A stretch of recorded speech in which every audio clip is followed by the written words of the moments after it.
Hello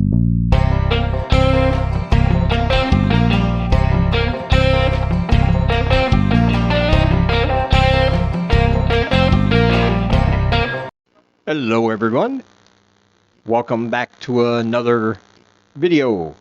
You know what they say about Cambodia? You hear it all the time. It's the same, but different. Which simply means that living here is like living pretty much anywhere else in the world, but there are some differences. Some things are just a little strange than what you might be used to. But for the most part, everything's just about the same. Of course, there are some things here that you just can't find. And you can probably find all these things back where you come from. And if you've done any research about the country, you probably already know these. But for people that are new or maybe just beginning their research and thinking about coming over here, I'm just going to give you 3 small things that you might want to know. Things that you can probably find back where you come from, but you're not going to find in Cambodia. And we're going to start with the first thing. And this is something I have experience with, and that is pocket change. Coins. Of course, I come from the United States, and we have pennies, nickels, dimes, and quarters.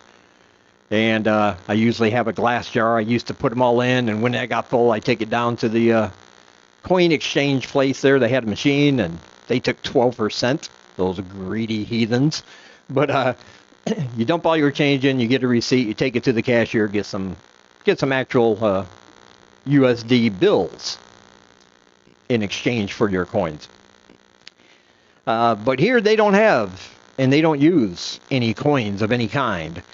As you probably know, the currency here is called the real, and the smallest note they have is a bill, 100 real. And that's equal to about 2.5 cents.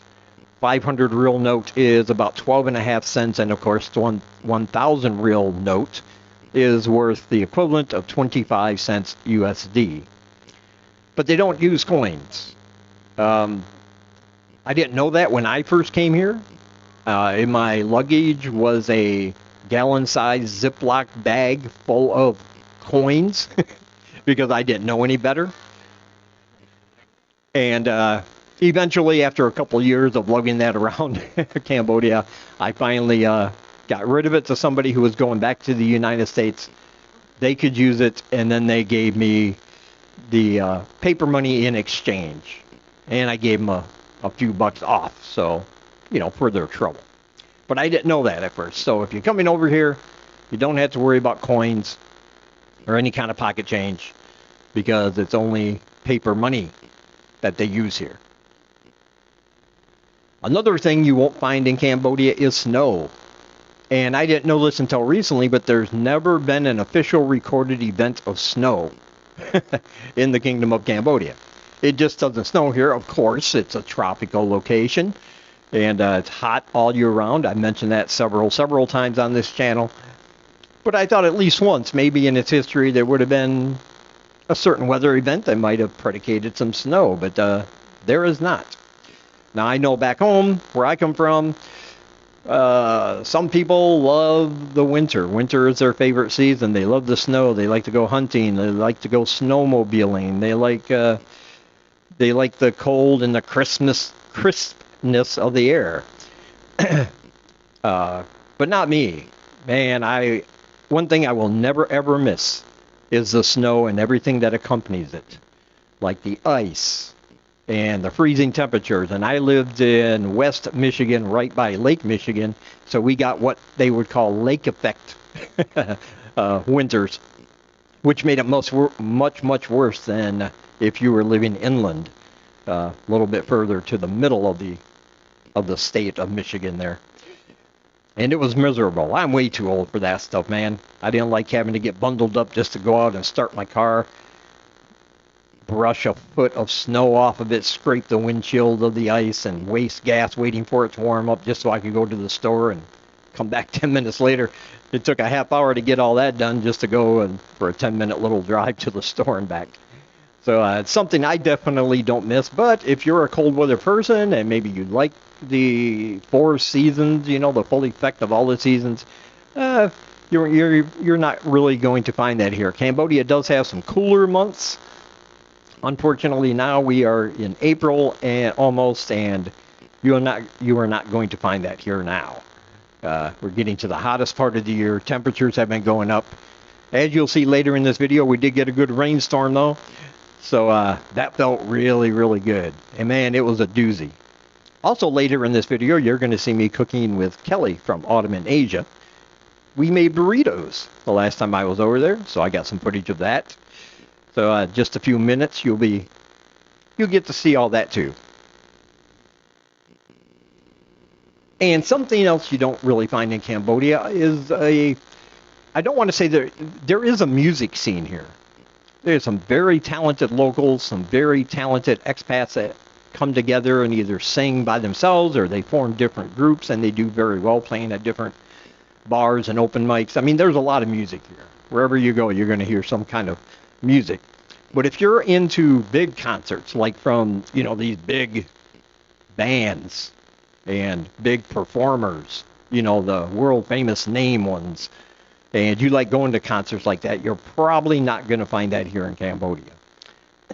When your favorite big band announces their brand new world tour, you're going to find out that their definition of the word world doesn't include a country like Cambodia. And I guess that's to be expected. The logistics of bringing a big band and a big act over here with all the equipment and all the people that are involved in setting it up for these big stadium shows and whatnot would be kind of a nightmare. And chances are, at the prices they would have to charge, they would probably wind up losing money in the process. And if there's one thing we know about the music industry, they're all about the Benjamins. All about the money. And so they don't really consider Cambodia as a place to bring their concerts to. So the next time Metallica announces they're going on their world tour, I don't expect to see them over here, and that's probably not going to change. However, as I said, there is a great music scene here. Whether it's local bands or, like I said, expat bands that get together. They want to go and rock out sometimes, or play some jazz, play some blues, play some soul. Whatever it is they're into, you can find all manner of music here. But just don't expect to come here and see like a 3-day festival with all of your favorite big name bands. Which for me would be something like, you know, Metallica, Anthrax, Megadeth, Suicidal Tendencies. Bands like that. Bands that I like. More heavy metal stuff. So yeah, those are some things you won't find here in Cambodia. And if you've been here and you can think of any more, let me know in the comments. And now let me show you what we got going on here. Cooking with Kelly from Autumn in Asia. That's right. We have some Mission tortilla wraps. Yeah, we got some chili going on there, bubbling away. And of course, he's mixing up the refried beans and all the other stuff that we're going to make. He also had 3 pieces of chicken breasts that were that Singlai actually cooked, and we chopped that up for the burritos. And there you go. Old El Paso taco sauce, the good stuff. It was pretty good too. And I will tell you, the burritos were excellent. Singlai had one burrito, and there she is. She never used a cheese grater before. She wasn't quite sure how much fresher to use. We were trying to tell her, more cheese, we need more cheese. But, yeah, it's a real cheese, too. Good stuff. And there you can see Kelly's fabulous mixing skills there in the pan. And now he's saying, hey, that's enough cheese for one. Come on, let's get some more going on. So she's going back for seconds. Treating it as if it was a snake. I'm like, no, you can go faster. Faster. But yeah, I do have to say, me and Kelly each had 2. Singlai had 1. But Man, they were delicious. They were filling. They were just full of the refried beans and the chili and uh, all the taco sauce and everything. It was excellent. I was very full after those two, but not full enough not to have room for some beer, of course, afterwards. Burritos and beer, man, go together like peanut butter and jelly.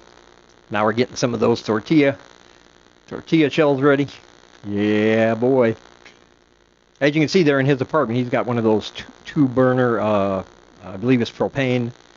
Got a big propane tank underneath his sink there, set up to the two top burner. So there's way more room to cook things like this than our apartment, which only has the one little portable cooker. Got to cook things one at a time. There we go. Now we got ourselves some cheese. And pretty soon he'll be mixing some up there. There we go. Let's see what he's going to do. He's got that chicken and other stuff in the wrap already. There, he tried to put a great big spoon into the jar of sauce. That didn't really work well. Yeah. Square peg, round hole. Doesn't work, but there we go. That one works just fine. That was a medium spicy salsa, and it was perfectly good. Not so spicy you blew your mouth out, but just enough to know that there was some there. Now look at this. This is skill right there. I can never roll a burrito like that. I don't know why. Never been able to. Look at that. Ta-da! Rolled nice and perfect. I even gave him my thumbs up as an approval. And then, of course, put more chili on top, put a little more cheese on top. And that is going to be going right into the microwave. Just for a few seconds, enough to get it warm. Melt the cheese just a little bit. And then it is ready to eat. All right. So be sure to check out all my links down below. Like I said, if you want to purchase my books, you can find the link for that down there. You can help support the channel by donating through PayPal or Ko-Fi.com.